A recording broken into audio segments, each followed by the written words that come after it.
મંચસ્થ આજ વિસ્તારના સામાજિક આગેવાન એવા ફૂલસિંહભાઈ, સુરેશભાઈ અને આગલી ઓરડમાં બેઠા છે એવા doctor દયારામભાઈ, doctor Prafulbhai, doctor Rajbhai, પૂર્વ નર્મદા જિલ્લા કારોબારી અધ્યક્ષ એવા બહાદુરભાઈ, ભરૂચ જિલ્લા સિંચાઈ સમિતિના ચેરમેન એવા પરેશભાઈ, સાથે સાથે ગિરધરભાઈ, સ્નેહલભાઈ, દેવેન્દ્રભાઈ, જગદીશભાઈ, તમામ મંચસ્થ આગલી હરોળમાં બેઠેલા સરપંચશ્રીઓ, તાલુકા સભ્ય, પૂર્વ સભ્ય અને આજુબાજુ ગામમાંથી પધારેલા વડીલો, યુવાનો અને માતા બહેનો, સૌને મારા ઉલગુલાન આપકી જય, સ્વકર્તા પિતૃ કી જય, જય જોહાર, જય પ્રકૃતિ, જય ભારત, જય ભીલ પ્રદેશ। સૌથી પહેલા તો આજે તમામ પક્ષ પાર્ટી ભૂલીને, તમામ સંગઠન ભૂલીને જ્યારે સમાજની વાત હતી અને સમાજના મંચ પર બધા જ પક્ષ પાર્ટીને ઘરે મૂકીને, નેવે મૂકીને આજે જ્યારે બધા સમાજના આગેવાનો એક મંચ પર આવ્યા છે, એ જ મિસાલ, એ સંદેશો આપવા માંગીએ છીએ કે જ્યારે પણ અમારા સમાજ અને અમારી માતા બહેનો સાથે અન્યાય થશે તે દિવસે અમે પક્ષ પાર્ટી, સંગઠન અને ધર્મ સંપ્રદાયને સાઈડ પર મૂકીશું અને અમારા સમાજ સાથે ઉભા રહીશું। એ સંદેશા સાથે બધા ઉપસ્થિત થયા છે, એમના માટે જોરદાર તાળીઓ પાડીએ। સાથીઓ, કહેવાય છે ઇતિહાસમાં કે 60 લાખ વર્ષ પહેલા આ પૃથ્વી પર માનવ સભ્યતાની અસ્તિત્વ થયું હશે એવી માનવામાં આવે છે। 50 વર્ષ પહેલા માનવીનો શારીરિક અને માનસિક વિકાસ આ ધરતી પર થયો હોય એવું માનવામાં આવે છે। આશરે 10,000 વર્ષ પહેલાથી ખેતીની સંશોધન થયું, શોધ થઈ અને જ્યારથી ખેતીની શોધ થઈ ત્યારે આદિવાસી સમાજે ખેતીની જમીન, એ જમીનનો માત્ર પોતાના નિર્વાહ માટે ઉપયોગ કર્યો છે। ક્યારે આદિવાસીએ પ્રકૃતિ સાથે કે ખેતીની જમીન સાથે પોતાના હિતો સ્થાપિત નથી કર્યા, પોતાના સ્વાર્થ માટે સમાજના હિતોને ક્યારે અવગણના નથી કરી। આજે પણ આદિવાસી સમાજ આ ધરતીને માતા તરીકે માને છે, પ્રકૃતિને પૂંજે છે। ત્યારે આ ધરતી પર જો કોઈ સૌથી પહેલા આવ્યું હોય તો યુનો કહેવા માંગે છે, આપણો ઇતિહાસ કહે છે કે આ પૃથ્વી પર, આ ધરતી પર સૌથી પહેલા આદિમાનવ અને આદિવાસી તરીકેનો આપણો આ પૃથ્વી પર સૌપ્રથમ આપણે આવ્યા છીએ। આદિવાસી આ ધરતીનો માલિક છે। આપણા આ વિસ્તારોમાં નાના નાના કબીલાઓ હતા, સરદારો હતા, આપણા નાના નાના રજવાડો હતા, રાજાઓ હતા, પણ સભ્યતા સમાજની વાત કરનારાઓ સમાજોએ વિદેશીઓના આક્રમણો થયા, આર્યો આવ્યા, શકો આવ્યા, હુણો આવ્યા, જમીની માર્ગે જેને પણ આ દેશમાં ઘૂસવાનું મળ્યું એ બધી જ પ્રજાતિઓ અહીંયા આવી। સાથે સાથે દરિયાઈ માર્ગમાંથી જ્યારે વાસ્કોડી ગામા 15મી સદીમાં લગભગ 1492-93માં એને દરિયાઈ માર્ગનો રસ્તો મળી ગયો અને ભારત આવ્યા, ત્યારબાદ તો પોર્ટુગીઝો પણ આવ્યા, ફ્રેન્ચો પણ આવ્યા, અંગ્રેજો પણ આવ્યા, તમામ પ્રકારના લોકો આ વિસ્તારોમાં આવ્યા અને એમણે માત્ર ને માત્ર આ વિસ્તારની જમીનો, ખનીજો લૂંટવાનું કામ કર્યું।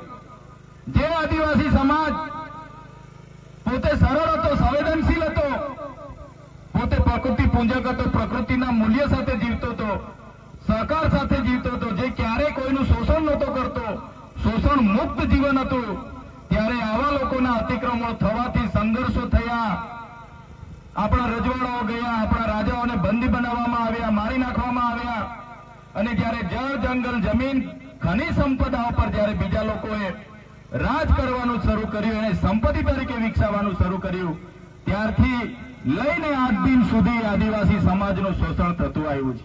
અંગ્રેજોને કાઢવા માટે સૌપ્રથમ તો સંતાલની ક્રાંતિ થઈ। એ ક્રાંતિ 1857 પહેલાની ક્રાંતિ હતી।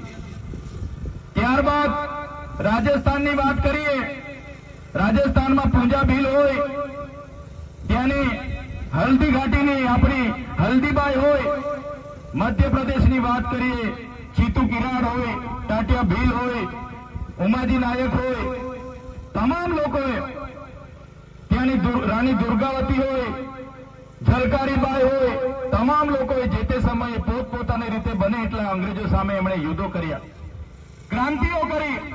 મહારાષ્ટ્રમાં ખાદ્ય નાયક, ઉમાજી નાયક હોય, માંગોરા નાયક હોય, તમામ લોકોએ, રામદાસ મહારાજ હોય, ગુલામ મહારાજ હોય, બધા જ લોકોએ પોતપોતાની રીતે ક્રાંતિ કરી. 1857માં પણ તાત્યા ટોપેની સાથે કે ગમે તે જગ્યાએ કોઈ પણ લોકોને જ્યાં પણ તક મળી, હજારોની સંખ્યામાં આદિવાસીઓ આ દેશને કઈ રીતના આઝાદ કરવો, અંગ્રેજોને આ દેશમાંથી કઈ રીતના કાઢવા, એ ક્રાંતિમાં જોડાઈ ગયા.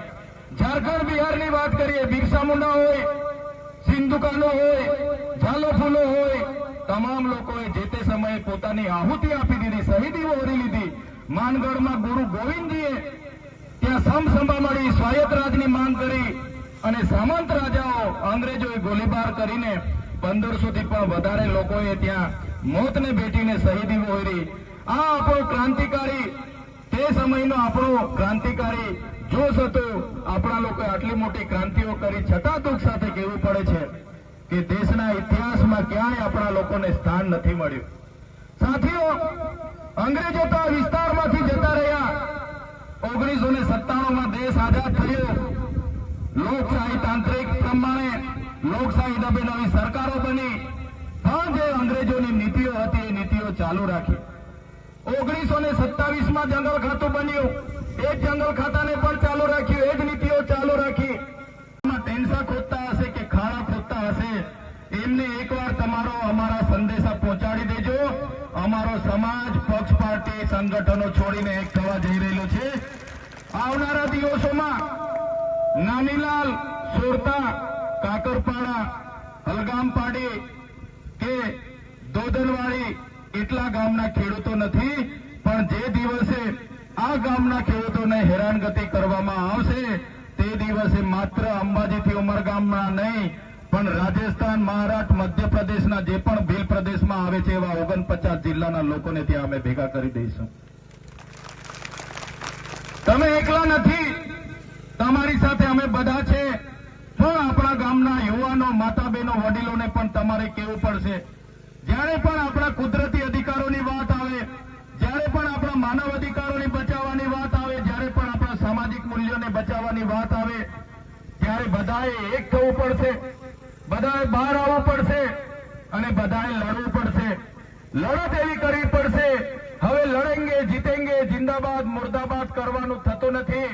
હવે આવેદન નિવેદન તમે 2008થી આપીને થાકી ગયા. હવે કરવાનું થતું નથી. હવે તમે એકવાર એમને પૂછી લો કે હવે શું કરવા માંગે છે જંગલ ખાતું અને પોલીસ વાળા, પછી અમને તમે જણાવો. અમે આવા તૈયાર છે. આવનારા દિવસોમાં જો લડાઈ કરવાની થશે તો આરપારની લડાઈ થશે. ક્યાં સુધી આવેદન નિવેદન જિંદાબાદ મુર્દાબાદ કરતા રહીશું? ક્યાં સુધી વિસ્થાપિત થતા રહીશું? ક્યાં સુધી આપણા સમાજ સાથે, સંસ્કૃતિ સાથે, પ્રકૃતિ સાથે ક્યાં સુધી આપણે છિન્ન ભિન્ન થતા રહીશું? આ દેશમાં આઝાદી પછી આટલી ખરાબ કોઈની હાલત હોય એ આપણી છે. આજે 8% દેશમાં આદિવાસી વસે છે. ગુજરાતમાં 15% આદિવાસી વસે છે.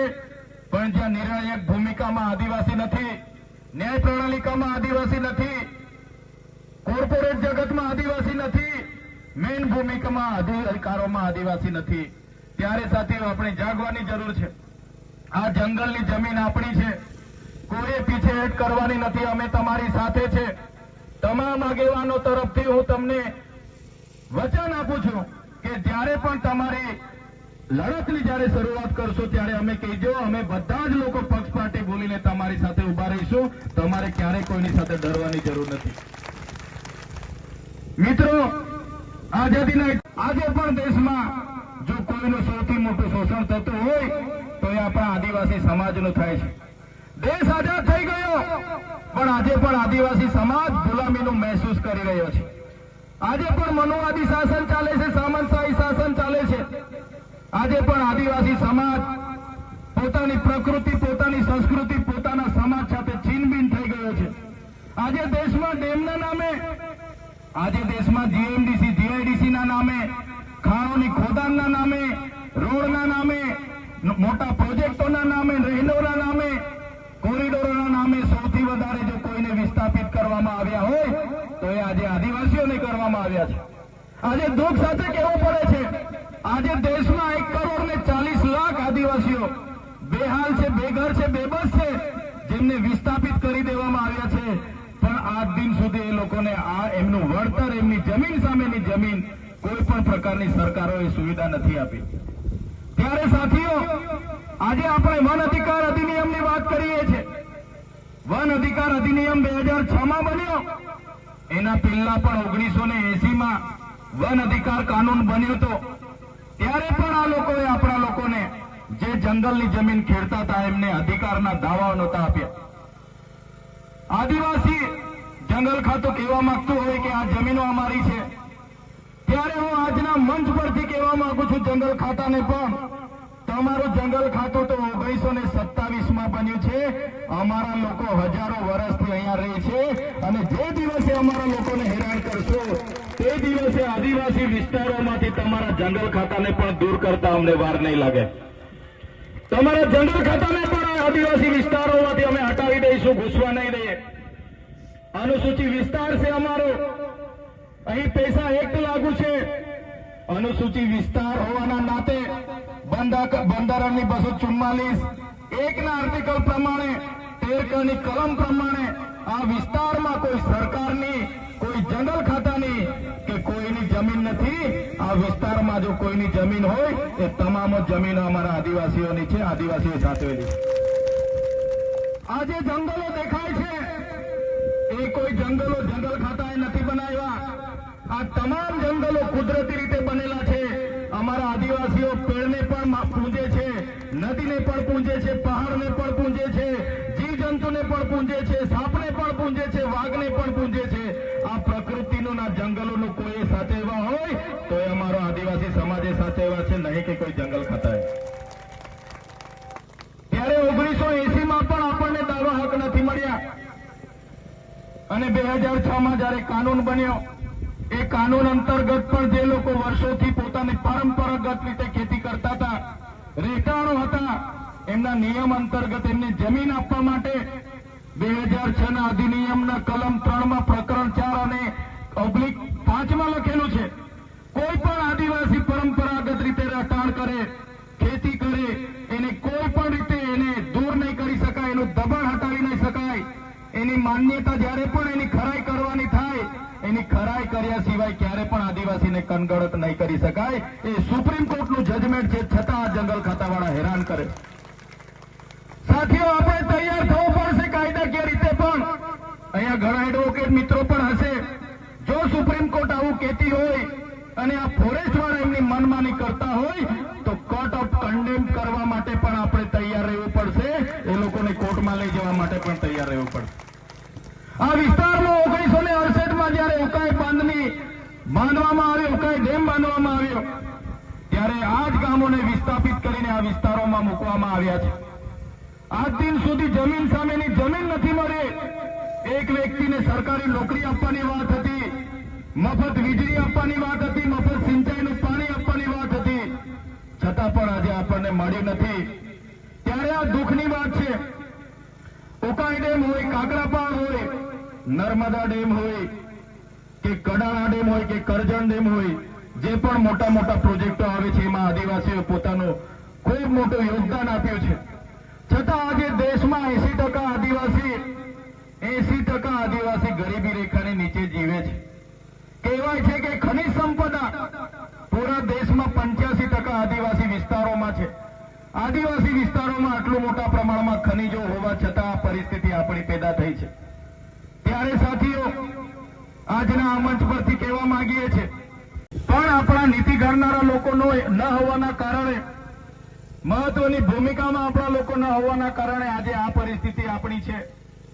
ત્યારે અમે અગાઉ પણ કીધું છે ને આજે પણ કહીએ છીએ, જ્યાં સુધી આદિવાસીઓને પોતાનું સ્વતંત્ર શાસન નહીં મળે, સ્વાયત્ત રાજ નહીં મળે, ત્યાં સુધી આપણે આવી જ રીતના લડવું પડશે, સંઘર્ષ કરવું પડશે, ચાલવાનું છે. ત્યારે સાથીઓ, અમે અગાઉ પણ કીધું છે ને અમે પૂરા ગુજરાત, રાજસ્થાન, મહારાષ્ટ્ર અને મધ્યપ્રદેશમાં પણ જઈએ છીએ.